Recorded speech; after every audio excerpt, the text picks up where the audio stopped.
m'appelle Clovis. Mon taf, vendre et promouvoir un vin différent, un vin vivant, sans intrants chimiques, un vin nature. C'est pas de filtration, pas de sulfite. C'est bien sûr des raisins qui sont bio ou en biodynamie ou des raisins qui sont très bien respectés. Mais c'est un vin qui est accompagné entièrement par l'humain du début du processus jusqu'à la fin. Ensemble, on va rencontrer des vignerons qui mettent à l'honneur le vin nature. Oh là là là là là là! Des grands cuisiniers, mais aussi des légendes de la musique. Soit de la musique, ce soit du vin. Je vis mon rêve avec ces gens-là, voilà, simplement.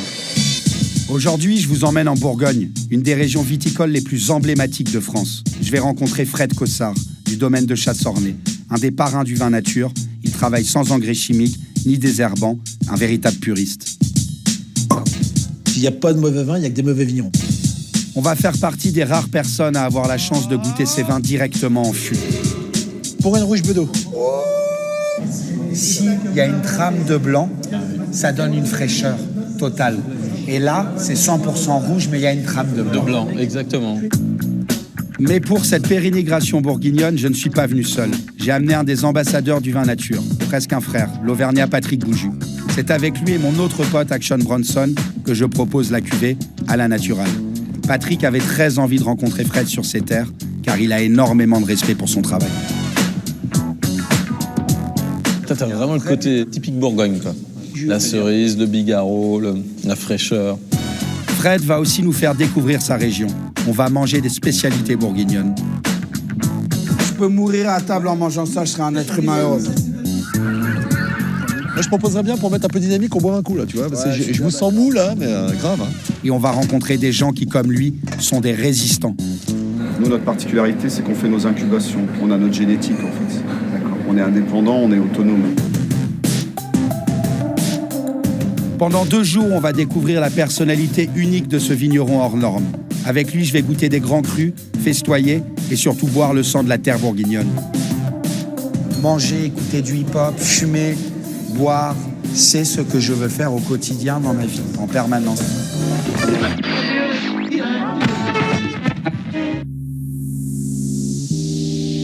Nous sommes en Bourgogne, terre de diversité et de grands crus, le Graal des viticulteurs français. D'Auxerre à Mâcon, cette région inscrite au patrimoine mondial de l'UNESCO recense plus de 1000 vignerons qui embouteillent chaque année 134 millions de litres de vin. Frédéric Cossard fait partie des 9 viticulteurs qui sortent du cadre en produisant un vin naturel. Et en bon ambassadeur, je me devais de vous faire découvrir le monde de Monsieur Fred. Alors, les amis,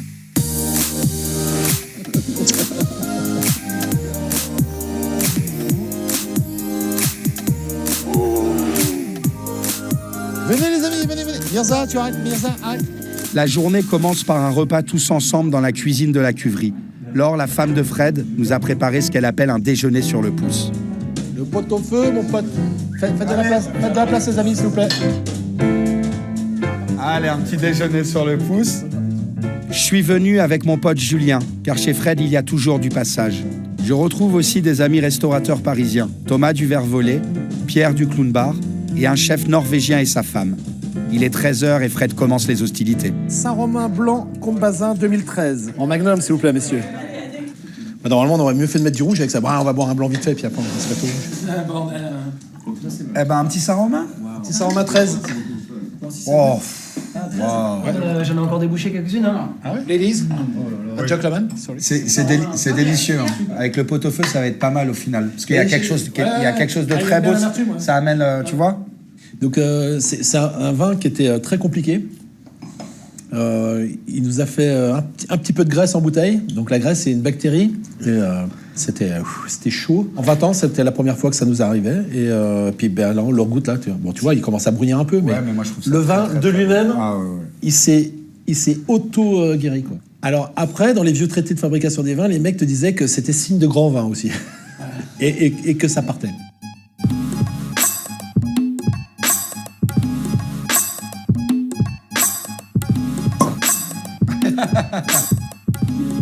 Comment vous connaissez tous les deux? Fred et moi, on se connaît bien maintenant depuis quelques mois. Et voilà, en tant que je pense que 2 amoureux de la vie et bons vivants avant toute chose et qui aiment les moments, on s'est trouvés très rapidement, quoi. Voilà. Donc Et puis c'est bien que les gens voient quel travail il y a aussi, parce que c'est pas facile de faire du vin comme il fait en Bourgogne, avec un historique si fort. C'est compliqué la Bourgogne. C'est considéré comme un des plus beaux vignobles du monde. Mais derrière ça, c'est un peu le miroir aux alouettes, parce qu'il y a tellement de gens depuis tellement d'années qui se replient sur l'appellation et qui oublient un peu le travail. Pour cette journée de dégustation, j'ai invité Patrick Bouju. Lui, il vient d'Auvergne, la région d'à côté, et il n'est pas venu les mains vides. Saint-Nectaire. Ils n'ont pas de fromage ici. Ils ont du bon vin, mais pas de fromage. C'est un pour ça. Blanc, c'est un pour ça. Voilà. Heureusement qu'il y a Clovis pour que tu viennes nous voir, hein, mon grand. En France, le vin naturel, c'est une petite famille. Ah, Saint-Nectaire.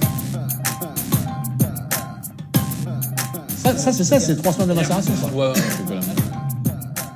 C'est en 1994, c'est à l'époque où je roulais un peu en moto, en enduro, en compétition. Et il y a le Grand Prix de France qui est en Lozère. J'arrive à côté de Sévrac-le-Château, c'est pas loin de Rodez. J'arrive à 7h du matin et là, ça sent la petite saucisse, tu vois, un petit truc, il y a une petite odeur malicieuse comme ça. Et donc je vais tu sais, un peu guidé par l'odeur comme ça. Et le mec, il pète une bouteille avec un bouchon gros comme ça. Et dans ma tête, j'ai dit, ah putain, qu'est-ce qu'on va boire encore là. Et là, je goûte un vin. C'est ce qu'on a appelé ensuite les vins de garage. Je goûte un vin extraordinaire. Ouais. Et avec du petit matos et du petit raisin, on arrive à faire des vins... Alors que c'est vrai que les débuts des vins nature, moi, quand je vois mon début, c'est ça. C'était dans une petite grange, Et en fait, le vin, c'est vrai que tu peux commencer avec pas grand-chose, avec 2-3 gamelles, si tu as une belle vigne, des beaux raisins. Moi, je pense qu'une vigne qui est menée normalement, elle a une durée de vie de 150-200 ans. Tu n'es que de passage. Je parle juste du métier de vigneron. Juste avoir le privilège d'assister à ça, et d'assister d'accompagner ça. Et de faire le témoin, de mettre en exergue ce que la ville t'a donné pendant 40-50 millésimes. Déjà, quelle chance. Il n'y a pas de mauvais vin, il n'y a que des mauvais vignerons. On va aider, donc on va goûter les Von Romanée. Allez, on part maintenant pour faire ce que je préfère, déguster. Fred nous a préparé une sélection de ses meilleures cuvées 2016 et 2017. Voilà, là, là, là, là, là, là.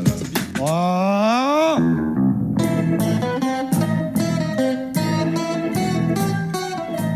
On est en Bourgogne. La Bourgogne, c'est les plus grands vins du monde, d'une certaine façon. Bah, là, on est chez quelqu'un qui fait les choses comme on aime. Regardez ces foutres, la taille de ces foutres, c'est incroyable. C'est des vieux foutres. On en trouve beaucoup en Alsace aussi. Et ça, c'est l'objet magnifique, regardez. Ça, c'est parfait. C'est pas pour faire pipi, c'est pour boire des canons. Voilà. Ouais, c'est un crachoir, ouais. Mais il sert pas beaucoup ici, bizarrement.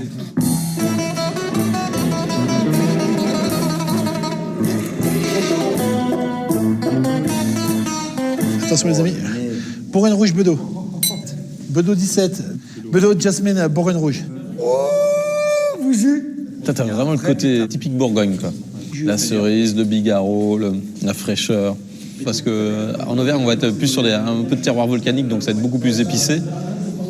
Et là, on va être dans une plus aussi une minéralité, une expression du fruit, mais c'est déjà très très très bon. Puis en plus un vin nature, toi, sans artifice, donc ça, parfait. Dans un rouge, s'il y a une trame de blanc, ça donne une fraîcheur totale. Et là, c'est 100% rouge, mais il y a une trame de blanc. De blanc, exactement. Mais en même temps, le pinot noir, c'est un cépage rouge à jus blanc. À jus blanc. Tu goûtes ça dans un verre noir, 90% des personnes au nez goûtent, te disent que c'est du blanc. Regarde. Tu veux voir ce que c'est? Regarde, la minéralité, c'est que tu essaies de trouver un verre. Regarde. Tu fais ça, tu te fais un verre. Allez. Je t'avais vraiment mis sur le front. La Bourgogne, c'est ce calcaire avec ses strates. En fait, c'est assez horizontal. Et après, les racines, par exemple, des vignes, elles viennent là-dedans. Tac. Après, on le retrouve aussi dans les vins. La Bourgogne, c'est un vignoble clunisien. C'est un vignoble de moines. Donc, du temps, de la patience, de l'ordre. Voilà. Pardon. Ah. Donnez-moi la pipette, s'il vous plaît. Bedeau, ça c'est Bedeau de Chassernay. But the one you buy there, the Nicholas is also good.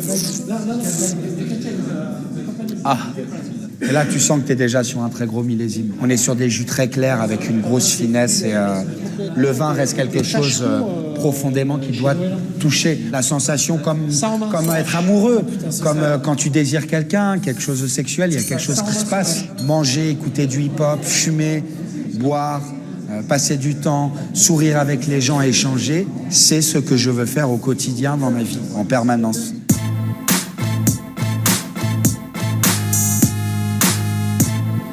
Là, on va goûter les premiers crus. Qui n'est pas servi. Wow. En tant qu'amateur de Pinot, là, tu peux totalement te projeter, tu sais vers où ça va aller. C'est très frais. Hein. C'est d'une fraîcheur, d'une finesse. La dégustation continue et l'ambiance commence à monter d'un cran. La troupe, elle aussi, s'agrandit petit à petit. Alors Clovis, Jean-Mi. Donc Jean-Michel Carrette, les terrasses tournues. Grand chef.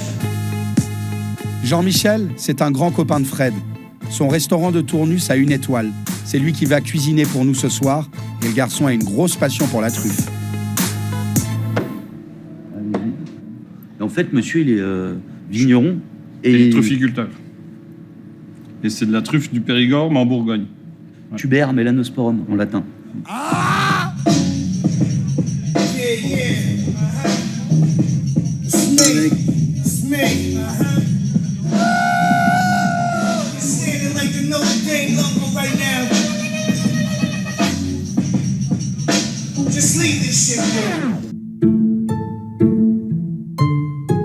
Après ces belles paroles, on part dîner chez Fred à Saint-Romain. On n'est pas venu les mains vides. Jean-Michel nous a préparé des classiques bourguignons revisités. J'ai hâte de goûter sa cuisine.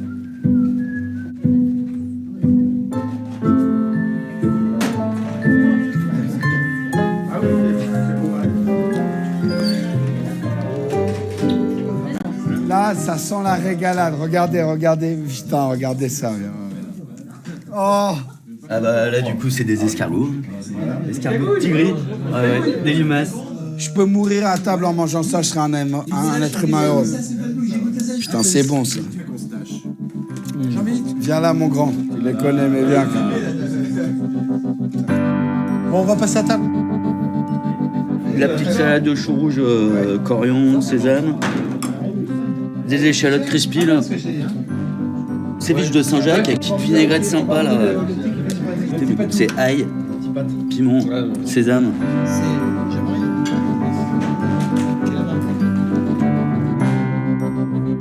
La Saint-Jacques, c'est vraiment que t'as une texture que t'as pas le goût. Avec le vin, ça.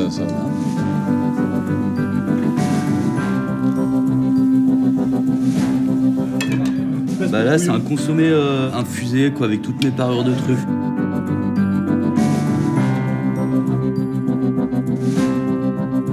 Faire cramer les poils des narines. Là, Jean-Mi, c'est extraordinaire. C'est bon, vin Dieu, c'est bon. Donc il y a les gros bouts de truffes, là. Donc il y a de la mâche. Il y a des gros dés de céleri, tu vois, pour lutter contre la truffe. Puis un bout de parmesan dessus, un coup de chalumeau dessus. Tu vois, moi, c'est ce que j'aime. C'est la cuisine simple avec de la complexité. Mon copain, viens serrer ma main qui se retrouve seul. Bravo, mon pote.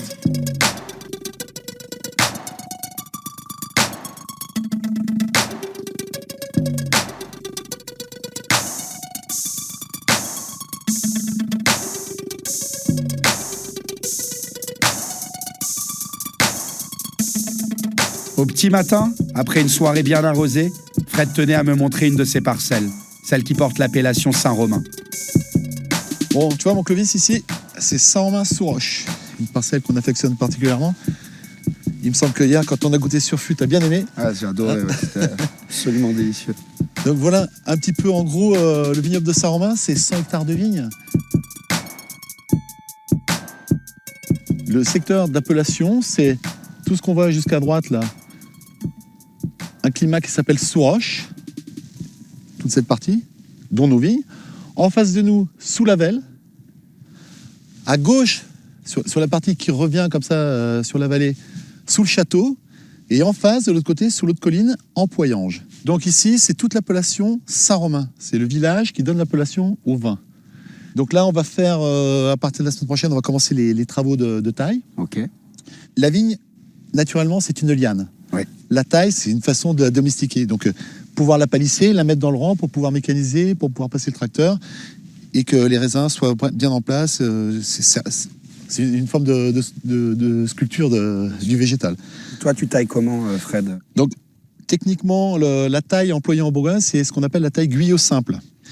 Donc, on va prendre cette baguette qu'on taillera à 2 yeux et demi, c'est-à-dire ici, qui sera censée l'année prochaine nous faire une autre baguette à fruits, et puis peut-être prendre cette baguette qui servira de baguette à fruits, mais on ne laissera pas beaucoup de longueur parce qu'il n'y a pas beaucoup de vigueur. C'est une vieille vigne, elle est montée un peu en hauteur, donc il ne faut pas lui tirer trop dessus. Hein. Sinon après on dilue, on perd un peu le côté vibratoire du vin.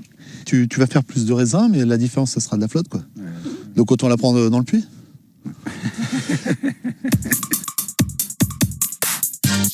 Départ pour le déjeuner. On rentre un peu plus profond dans les terres bourguignonnes en pleine campagne, à Bligny-sur-Ouche. On va à la ferme de la Ruchotte, un endroit unique où le propriétaire, cuisinier de formation, élève en bio des races anciennes de volailles. C'est un endroit complètement atypique.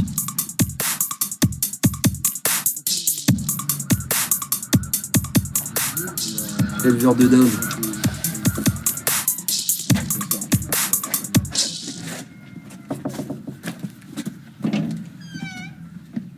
Ça va, chef? Ouais. Clovis, Fred? Enchanté, Fred.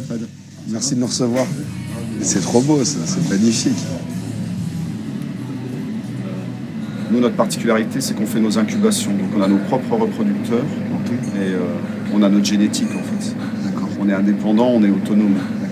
C'est un peu novateur comme truc, mais bon, jusqu'ici, dans le domaine de la volaille, on a défriché, nous. C'est génial. On a fait des essais, on a fait... Super. On a fait tout ce que les autres... C'est passionnant, on sent Ouais. que ça te tient profondément à cœur et c'est quelque chose qui t'habite. Chez moi, quand tu commandes une volaille, il faut pas t'attendre à ce qu'elle fasse, tu vois, 2,8 kg, 2,8 kg, 2,8 kg. Ah non, c'est une de 3 kg, une de 2,6 kg, une de 3,5 kg. Parce que sur la même race, ce qui est intéressant aussi, c'est qu'il y a de la diversité, quoi. Tu vois? C'est un petit peu comme nous, hein. On est tous des hommes, mais on est tous différents. On a nos génétiques différentes. Puis là, elle est bien représentée. Hein. Ouais. Qui sont plus grands, d'autres plus gros. Des variétés anciennes. Des variétés anciennes. Ouais. Des variétés anciennes. Il y a quelques variétés anciennes, ouais. Frédéric Ménager, c'est un peu comme Fred Cossard, un résistant. Fais gaffe, il y a du jus, hein.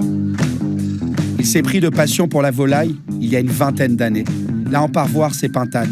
À l'origine, c'est un animal qui vient d'Afrique et qui s'apparente plus au gibier qu'à la volaille classique. Combien de patates tu fais à l'année? Cette année, j'en ai fait 900. 900. Ouais. C'est un de mes produits qui me permet de financer un petit peu mes délires sur les volailles. D'accord. Ça se vend bien parce que la bonne pintade en plein air, tu en trouves pas presque. Hein, je veux dire, elles sont toutes élevées dans des bâtiments et tout. Tu verras tout à l'heure. Hein, c'est super bon. Là, c'est du gibier presque. Toutes les races qu'il relance et élève ont des noms oubliés. Coq vierge, dinde rouge des Ardennes, coq de la Flèche, coq de Barbezieux, un parc de plus de 2000 têtes. Qu'est-ce qui s'est passé là? C'est la danse. Non, c'est pour effrayer les buses. C'est pour éloigner les buses. Ouais. Quand il y a du soleil, tu vois, ça tape et puis ça envoie des flashs. C'est une autruche qu'on voit là-bas? Ouais, c'est un andou. C'est une variété d'autruche d'Amérique du Sud. Elle a 30 ans. Waouh. Moi, je proposerais bien pour mettre un peu dynamique, on boit un coup, là, tu vois. Parce que je me sens mou, là, mais grave. Hein. Heureusement que le Fred est sympa, parce que ça ferait longtemps que je vous aurais foutu dehors. Hein. On n'a jamais vu ça. Laisser des pauvres vignerons de Saint-Romain crever de soif comme ça à cette heure-là.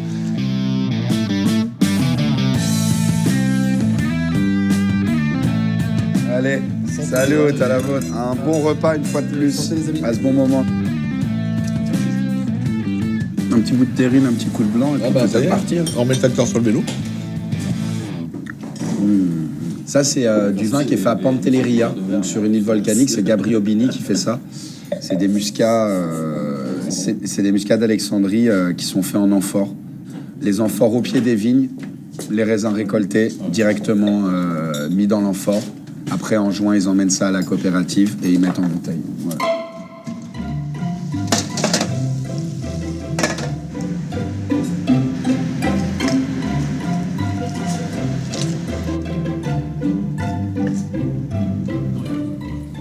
Oh là là là là. Oh là là.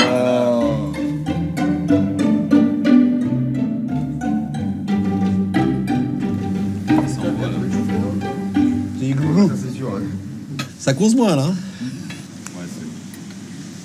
On est presque dans de la chasse, quoi. On est, ouais. À côté gibier, quoi, mais c'est fantastique. C'est délicieux. T'as une vraie texture, t'as un vrai goût, t'as. Waouh. Ah ouais. Ça a tombé. De voir toute cette passion, de manger ça, d'avoir le goût qu'on a, le travail de Fred au niveau des vins, tout ça, c'est voir la Bourgogne d'une autre façon. Voilà, un peu plus, on va dire, une vraie Bourgogne pour moi chaleureuse, et puis voilà, des gens qui savent accueillir. Enfin, c'est ça. On est avec des gens qui ont décidé de faire ce qu'ils avaient envie de faire. Voilà. Et moi, c'est quelque chose que je respecte énormément. Quand je vois ce qui se passe là, bah. On tire le chapeau, hein. Voilà, chapeau bas, une plume de poularde et puis c'est parti, quoi. Oh, voilà. Bravo, chef. Bravo à tous.